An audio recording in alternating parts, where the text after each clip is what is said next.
How to solve overheating problem on Sony A7 IV. Now, not only for Sony A7 IV, but this will also work for other devices.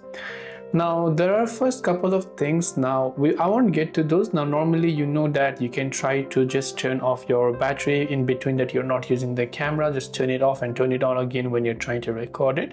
Those are some of the basic settings, but one setting I'm going to show you is that your camera is actually what happens during overheating is your camera is turning off automatically. It will give you a message that temperature is too high, let it cool down.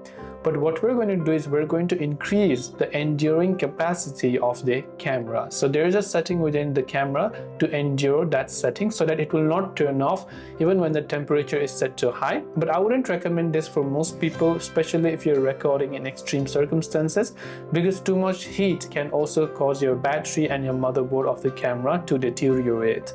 So to do this, what we do is I'm just going to show you the trick only. So you go to this option called menu, and when you go to this menu option, we are going to use this dial pad. I'm sure all of you knows how to navigate this dial pad.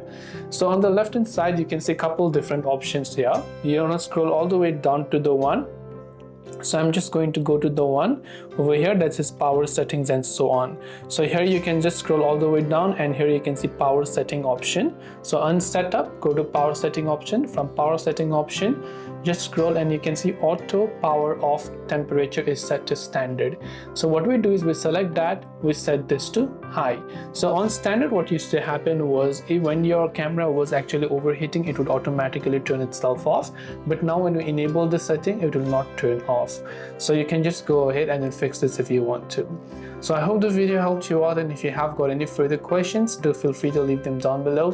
Thanks for watching and see you in the next video.